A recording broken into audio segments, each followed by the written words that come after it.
Good morning my all dear students. Nationalism in India ये chapter हमारा चल रहा था।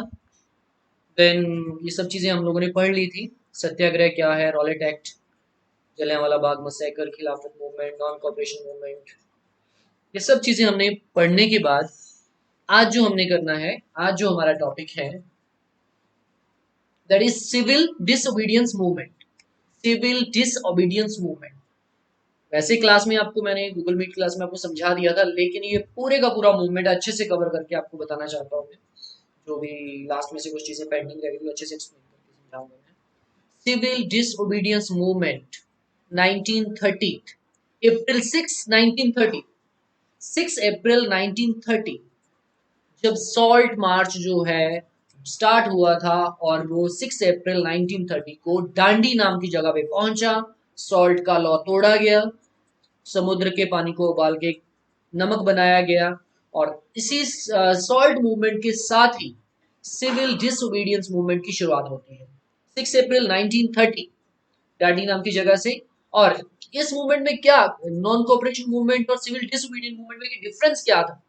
मेन डिफरेंस यही था कि नॉन कोऑपरेशन मूवमेंट में सिर्फ चीजों का बाइकाट करना था, ब्रिटिश सर्विसेज एंड गुड्स का बाइकाट करना था। बट इसमें बाइकाट्स के साथ साथ कॉलोनियल लॉज को भी ब्रेक करना था। This was the main difference. उसके बाद बहुत सारे लोगों ने, जितने भी ब्रिटिश कानून थे उनको तोड़ा गया, ब्रिटिश गुड्स को यूज करना बंद किया गया, ब्रिटिश सर्विसेज को छोड़ दिया गया, टैक्सेस देने को मना कर दिया गया सभी पीजेंट्स ने। सो बहुत कुछ हुआ। अलग अलग जो स्पेशली अब्दुल गफ्फार खान, हमने पढ़ा है कि फ्रंटियर गांधी के नाम से, उन्होंने महात्मा गांधी के सपोर्ट में बहुत बड़ा आंदोलन किया, पेशावर में उन्होंने किया। और इनको अप्रैल अप्रैल अप्रैल के मंथ में ही पेशावर में इनको फ्रंटियर गांधी अब्दुल गफ्फार खान को अरेस्ट कर लिया गया। और इनकी अरेस्ट के अगेंस्ट लोगों ने बहुत ज्यादा स्ट्राइक्स की, जिसकी वजह से पुलिस ने उनके ऊपर गोलियां चलाई, पीटा उनको, जिसकी वजह से बहुत सारे लोग मारे भी गए। देन महात्मा गांधी, उनकी गिरफ्तारी हो गई, और इनकी गिरफ्तारी के अगेंस्ट इंडिया में अलग अलग जगह पे जुलूस निकले, स्ट्राइक्स हुई, स्पेशली इन चोलापुर, नागपुर, इन जगहों पे जो इंडस्ट्रियल वर्कर्स थे, इन्होंने बहुत ज्यादा मूवमेंट किया, सरकारी बिल्डिंग्स को जलाना शुरू कर दिया, रेलवे स्टेशन को जलाना शुरू कर दिया, बिल्डिंग गवर्नमेंट को नुकसान पहुंचाना शुरू कर दिया। तो इस तरह से ये बहुत ही बड़ा मूवमेंट बन गया। ये मूवमेंट के रिस्पॉन्स में ब्रिटिश गवर्नमेंट ने क्या किया, इन्होंने इसको सख्ती से, इस मूवमेंट को दबाना चाहा, और इसको कुचलने, उस मूवमेंट को कुचलने के बारे में सोच के उन्होंने जितने भी सत्याग्रही थे, मूवमेंट में करने वाले लोग, उनके ऊपर अटैक करना शुरू कर दिया, उनको मारना शुरू कर दिया, विमेन्स चिल्ड्रन को पिटाई करनी, और around 1 lakh people they were arrested, को अरेस्ट कर लिया गया। ये चीजें हमने पढ़ी हुई है। आगे देखेंगे, जैसे कि इतना बड़ा मूवमेंट चल रहा था 6 अप्रैल 1930 से लेके इस समय के बाद, इस मूवमेंट को रोकने के लिए ब्रिटिश गवर्नमेंट ने इससे पहले एक नवंबर, देखिए 6 अप्रैल से लेके कितने मंथ तक ये मूवमेंट चला, और नवंबर 1930 तक, नवंबर में 1930 के नवंबर मंथ में लगभग 7 महीनों के बाद ब्रिटिश जो गवर्नमेंट थी, इन्होंने first round table conference, first round table meeting London में बुलाई, जिसमें कांग्रेस को, महात्मा गांधी को इनवाइट किया गया। But Mahatma Gandhi rejected it, उन्होंने रिजेक्ट कर दिया, बाइकआउट किया इस मीटिंग का, और अपने मूवमेंट को कंटिन्यू रखा। उसके एग्जैक्ट नवंबर 1930 के बाद, उसके एग्जैक्ट 4 महीने के बाद, लगभग 4 महीने के बाद, 5 मार्च 1931, 5 मार्च 1931 को महात्मा गांधी और उस समय का भारत का वायसराय लॉर्ड इरविन, इन दोनों के बीच में एक समझौता हुआ। उस समझौते को कहते हैं Gandhi Irwin pact, which was signed on 5 March 1931। अब इस गांधी इरविन पैक्ट के द्वारा महात्मा गांधी जो थे, second second round table conference में पार्टिसिपेट करने के लिए एग्री हो गए, और ब्रिटिश गवर्नमेंट जो थी उस समय की, वो भी एग्री हो गई, जितने भी पॉलिटिकल प्रिजनर्स को अरेस्ट करके रखा हुआ था सबको रिलीज कर दिया गया। और दिसंबर 1931 सेकंड राउंड टेबल कॉन्फ्रेंस के लिए लंदन में महात्मा गांधी जो है लंदन पहुंचे, बट इसमें जो चीजें चाहिए थी, जो महात्मा गांधी की वही 11 डिमांड्स, जो भी इनकी डिमांड्स थी, उनको पूरा करने के लिए जो कोशिशें थी, नेगोशिएशंस थी, वो बीच में ही टूट गई। वो काम पूरा नहीं हो पाया जो महात्मा गांधी का मोटिव था, एंड महात्मा गांधी को डिसअपॉइंटेड ही वापस आना पड़ा। सेकंड, ये जो राउंड टेबल कॉन्फ्रेंस थी, अब वहां पे सिचुएशन अलग थी। बहुत सारे रीजंस थे कि महात्मा गांधी की जो डिमांड्स थी, इस मूवमेंट को शुरू करने का मेन रीजन क्या था, जो डिमांड्स थी उनको पूरा करवाने के लिए वो डिमांड्स अब उनकी पूरी नहीं हुई, ब्रिटिशर्स रिफ्यूज ऑल दोज। उसके पीछे बहुत सारे रीजंस थे, क्यों ये फेल हुई ये मीटिंग उनकी, क्यों उनका ये मूवमेंट भी एक तरह से फेल हुआ नजर आ रहा था। अब फेल क्यों होता नजर आ रहा था? बिकॉज राउंड टेबल कॉन्फ्रेंस में आने से पहले ही जब गांधी इरविन पैक्ट साइन हुआ, उसी समय जैसे कुछ मांगों को ब्रिटिशर्स ने माना कि हम अपने पॉलिटिकल प्रिजनर्स आपके रिहा कर देंगे, महात्मा गांधी ने माना कि हम आपकी सेकंड राउंड टेबल कॉन्फ्रेंस को अटेंड करेंगे। और इन्हीं बीच में महात्मा गांधी ने इस मूवमेंट को बंद कर दिया था, कि ये सोच के बंद कर दिया इस मूवमेंट को, कॉल ऑफ कर दिया इस मूवमेंट को 5 मार्च 1931 को, ये सोच के कि now the demands will be fulfilled. जैसे कि हमने देखा कि second round table conference London में जो हुई दिसंबर 1930 में, उनकी डिमांड्स पूरी नहीं हुई। उनकी जो भी डिमांड्स थी, जो भी वो चाहते थे, that were rejected, disappointed Mahatma Gandhi को वापस आना पड़ा। क्या रीजंस थे इनके पीछे, वो भी हम आगे देखेंगे। क्या रीजंस थे इस मूवमेंट के अभी तक के असफल होने के, वो हम देखेंगे। उसके बाद यहां आने पर जैसे ही महात्मा गांधी इंडिया में आए after second round table conference, Mahatma Gandhi ने देखा कि मैक्सिमम सभी जो फेमस पॉलिटिकल लीडर्स हैं, Gaffar Khan, Pandit Jawaharlal Nehru, they are in jail. उनको रिहा नहीं किया गया, they were in the jail. The Congress had been declared illegal, और कांग्रेस को इलीगल डिक्लेयर कर दिया गया था। और बहुत ज्यादा कोशिशें, पूरी एक series of measures had been imposed to prevent meetings. जितनी भी मीटिंग्स थी इस मूवमेंट को लेके, सभी लोग जितने भी इसमें इन्वॉल्व थे महात्मा गांधी के साथ, सबको स्ट्रिक्ट एक्शन लिया गया। जितने भी डेमोन्स्ट्रेशन थे लोगों के, सब चीजों को मतलब कि अपने स्ट्रिक्ट कंट्रोल किया गया, स्ट्रिक्ट सख्ती से सबको दबाया जा रहा था। महात्मा गांधी बहुत परेशान थे, डिसअपॉइंटेड थे। नाउ महात्मा गांधी ने ये सोचा, he relaunched the civil disobedient movement. दिसंबर 1931 को वापस आने के बाद महात्मा गांधी ने इस मूवमेंट को दोबारा रीलॉन्च किया, but it lost its momentum. 1934 तक इस मूवमेंट में वो बात नहीं बन पाई, और ये बंद करना पड़ा। एक तरह से मूवमेंट फेल हुआ 1934 तक। मोमेंटम कैसे नहीं बन पाया? बिकॉज देखिए, एक बार सब कुछ अगर बंद हो गया, फिर उसको नए सिरे से शुरू करना, this is really very tough. तो इस तरह से इट लॉस्ट इट्स मोमेंटम। अब आगे हम देखेंगे participants in civil disobedience movement. इस मूवमेंट में जो पार्टिसिपेंट्स, मास पार्टिसिपेशन होता है लोगों का बहुत ज्यादा संख्या में, जैसे नॉन कोऑपरेशन मूवमेंट में था उतना नहीं था, कम था।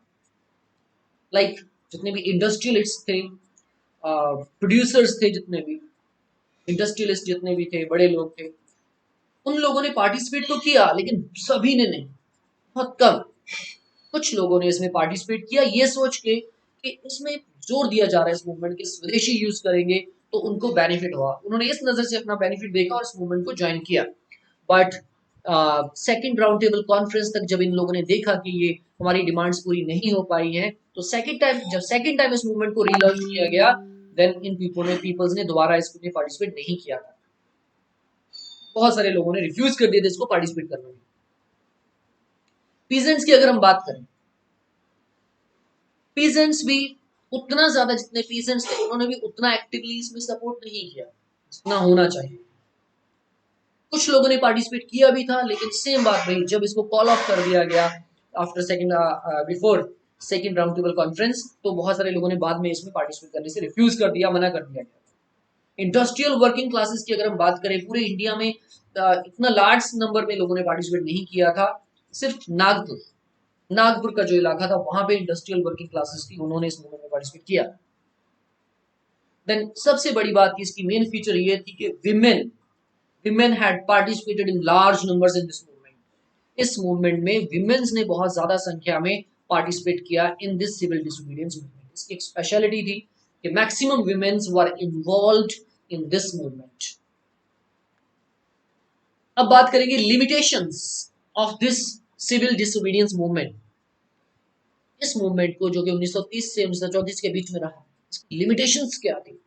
सबसे बड़ी बात, कांग्रेस पार्टी के द्वारा जो दलित कम्युनिटी है, लो कास्ट पीपल है, उनके साथ बुरा व्यवहार करना और उनको इक्वालिटी वाला बिहेवियर ना देना। क्योंकि कांग्रेस के लीडर्स को डर था कि कांग्रेस जो है इस समय तक कांग्रेस का फेस बन चुका था कि this is for the high class ब्राह्मण हिंदूज, जो हाई कास्ट हिंदू लोग हैं उनके लिए ये कांग्रेस है। बाकी लोगों के साथ कहीं ना कहीं थोड़ी डिस्क्रिमिनेशन थी। मतलब कि इवन के देखिए मुस्लिम लीग ऑल्सो, बहुत सारे मुस्लिम लीडर्स जो शुरुआती दौर में कांग्रेस बनी, सभी मुस्लिम्स, लो कास्ट सब मिलके उन्होंने कांग्रेस बनाई। लेकिन कुछ सालों के बाद कुछ ऐसी सिचुएशन बन गई कि Congress was only for the high cast Hindus. उनको डर था हाई कास्ट हिंदूज इसके मेन मेंबर्स हैं, अगर हम अनटचेबल को, लो कास्ट पीपल को इसमें शामिल करेंगे तो उनको डर था कि वो लोग जो है हाई कास्ट पीपल है, हाई कास्ट हिंदूज है, वो नाराज हो जाएंगे। ये एक बड़ा रीजन था इस सिविल डिसोबीडिएंट मूवमेंट का। कमी थी इसकी, लिमिटेशन थी इसकी बहुत बड़ी, क्योंकि जब यही untouchables, low caste people second round table conference में in the leadership of doctor B R Ambedkar वहां पे लंदन में पहुंचे, तो वहां पे देखा गया, वहां पे कांग्रेस की सबसे बड़ी कमी नजर आई, जिसमें जब उन्होंने डिमांड की थी कि हमें एक अलग इलेक्टोरेट चाहिए, कुछ स्पेसिफिक इलाके इंडिया के जहां पे हमारे ही लोगों को चुना जाए, एक डिफरेंट, एक इंडिपेंडेंट इलेक्टोरेट चाहिए, हमें चुनाव क्षेत्र चाहिए, तो उसको जब नहीं माना गया, उनको एक्सेप्ट नहीं किया गया, तो ये भी एक बड़ा रीजन था, ये भी एक बड़ी लिमिटेशन थी। Because of this ignorance Dalit leaders began organising themselves. देखिए जब इस इग्नोरेंस की वजह से जितने भी दलित लीडर्स थे, इन्होंने अपने अलग से ऑर्गेनाइजेशन बनाने शुरू कर दिए, अलग ऑर्गेनाइजेशंस। जबकि मूवमेंट जो होता है सब लोगों का इकट्ठा होता है, और एक मूवमेंट के सभी लोगों को रिस्पेक्ट देना, सबको इक्वल समझना भी हमारी ड्यूटी होती है। सब में इक्वालिटी ना होना एक बड़ा रीजन था। In the same way, same situation Muslims के साथ भी थी। वो भी इनसिक्योर फील करते थे। वो भी क्या था, इनसिक्योर फील करते थे कि उनको लगता था कि अगर हम कांग्रेस में ही बने रहेंगे तो हमारी कम संख्या होने की वजह से वी कैन बी नेग्लेक्टेड। तो ये सोच के उन्होंने भी अलग पार्टी बनाई, अपनी अलग डिमांड्स रखनी, अपने लिए अलग इलेक्टोरेट्स की डिमांड की। तो इस तरह से एक यूनिटी का ना होना, हिंदू मुस्लिम में भेदभाव का बढ़ते जाना, इसकी बहुत बड़ी खामियां थी इस मूवमेंट की।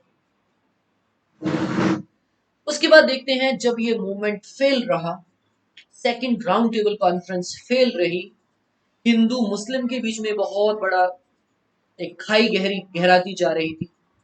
और ऐसे ही हिंदू कांग्रेस में, महात्मा गांधी और कांग्रेस के बीच में, और अनटचेबल के बीच में, डॉक्टर बी आर अम्बेडकर, इनके बीच में भी बहुत ज्यादा डिफरेंस आता जा रहा। सेकंड राउंड टेबल कॉन्फ्रेंस में जब ये अनटचेबल्स के leaders doctor B R Ambedkar ने अपनी डिमांड्स रखी कि भी इंडिपेंडेंट इलेक्टोरेट, हमें वही इक्वली बराबरी चाहिए, और उस समय महात्मा गांधी ने उसको एक्सेप्ट नहीं किया था, तो उस समय भी दोनों में बहुत भेदभाव आ गए थे। और ऐसी सिचुएशन में जब महात्मा गांधी ने ये देखा था कि ये जो मूवमेंट है सबकी यूनिटी से सफल होगा, जब उन्होंने देखा कि हमारे ही समाज, हमारे ही लोग, इनमें इतने डिफरेंसेस आ रहे हैं, उनको इतना झटका लगा कि उन्होंने, महात्मा गांधी ने, देखिए क्या किया, एक फास्ट रखा, एक व्रत रखा जिसको मरण व्रत कहते हैं। कि इतना बड़ा महात्मा गांधी ने व्रत रखा कि वो कुछ नहीं खाएंगे जब तक कि वो डेथ ना उनकी हो जाए, ऐसा उन्होंने इसके दुखी होकर रखा था। तो एक फास्ट उन्होंने किया था।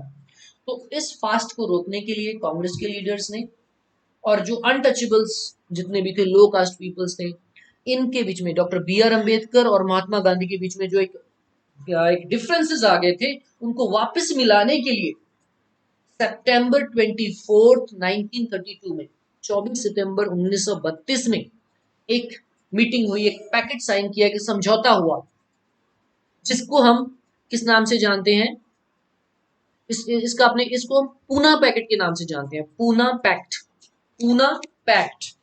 जो doctor B R Ambedkar and Mahatma Gandhi के बीच में साइन हुआ, अनटचेबल्स, लो कास्ट पीपल और महात्मा गांधी और कांग्रेस, इनके बीच में एक समझौता हुआ जिसके तहत कांग्रेस ने माना उनके लिए जो स्पेशल इलेक्टोरेट उनको अलग से देने के लिए वो एग्री हो गए, इस चीज के लिए वो एग्री हो गए और ये समझौता हुआ जिसको पूना पैक्ट कहते हैं। 1932 24 सितंबर 1932 में पूना में, पूना महाराष्ट्र में, आज के समय में आपको पता है पूना मुंबई के पास महाराष्ट्र में पूना, वहां पे साइन हुआ ये Poona pact. The Pune Pact refers to an agreement between B.R. Ambedkar and Mahatma Gandhi on behalf of depressed classes and depressed caste। देखिए दो लोगों के बीच में हुआ, एक डिप्रेस्ड क्लासेस के बीच में and second and caste Hindu leaders, Hindu caste के जो लीडर्स उनके बीच में ये समझौता हुआ था। On the reservation of electoral seats, electoral seats कुछ सीट्स रिजर्व रखी जाएं, रिजर्व की जाएं इन लोगों के लिए, स्पेशली जो डिप्रेस्ड क्लासेस हैं उनके लिए रखी जाए reserve seats for the depressed classes in the legislature of British India government. Contrary to popular belief Mahatma Gandhi was not involved in signing the pact. Even के जब ये साइन हो तो उस समय महात्मा गांधी वहां पे प्रेजेंट नहीं थे। It was made on 24 September 1932 at Yerwada central jail Poona, Yerwada central jail Poona में ये साइन हुआ। It was signed by Ambedkar on behalf of the depressed classes and Madan Mohan Malviya on behalf of upper caste Gandhi, upper caste Hindus and Gandhi। देखिए depressed classes की तरफ से कौन था? Doctor B R Ambedkar. Upper caste जो हिंदू है कांग्रेस, इसकी तरफ से कौन था? मदन मोहन मालविया। क्यों किया गया था ये, किस लिए ऐसा हुआ? Specially it was it was as a mean to end the fast, Mahatma Gandhi का जो फास्ट था उसका एंड करने के लिए, जो कि Mahatma Gandhi was undertaking in jail as a protest against the decision by British prime minister Ramsay MacDonald. उसके बाद भी जेल में थे इस समय महात्मा गांधी, वहीं पे फास्ट पे थे, वहीं पे जो साइन हुआ। डिसीजन किसने दिया था? डिसीजन ये ब्रिटिश गवर्नमेंट ने दिया था कि इनके लिए ये, यानी कि वो जो सेकंड राउंड टेबल कॉन्फ्रेंस में जो भी डिसीजन लिए गए थे वो depressed classes doctor B R Ambedkar के फेवर में भी हुए, जिसकी वजह से महात्मा गांधी दुखी थे, उन्होंने मरण व्रत रखा था। और उस समय एक बार बच्चे ने पूछा भी था कि उस समय ब्रिटिशर्स की ओर से कौन थे, तो उस समय वहां का प्राइम मिनिस्टर था Ramsay MacDonald. To give separate electorate, उन्होंने ही अलाउ किया था इनके लिए सेपरेट इलेक्टोरेट हो। डॉक्टर बी आर अम्बेडकर और जितने भी डिप्रेस्ड क्लासेस हैं, जब भी इलेक्शंस हो, प्रोविंशियल लेजिस्लेचर असेंबलीज के इलेक्शन हो ब्रिटिश इंडिया में, तो इनके लिए सेपरेट इलेक्टोरेट होना चाहिए। They finally agreed upon 147 electoral seats, finally सब एग्री हुए, तो इसको पूना पैक्ट कहते हैं। 24 सितंबर 1932 गांधी और doctor B R Ambedkar, Congress और बी आर अम्बेडकर के बीच में पूना में, पूना पैक्ट के नाम से जाना जाता है इसको। जेल में, क्या जेल का नाम था याद रखना? Yerwada central jail in Poona. Sense of collective belonging, देखिए कोई भी मूवमेंट, कोई भी अगर संघर्ष है, मूवमेंट है, वो तभी सफल हो सकता है अगर उस कम्युनिटी के, उस देश के सभी कम्युनिटीज मिलके एक होके मूवमेंट करें। Only then we can be successful. 100% हम तभी सक्सेसफुल हो सकते हैं जब सभी कम्युनिटी, सभी लोग, उनमें यूनिटी हो। यूनिटी से ही हम लोग एक हो सकते हैं।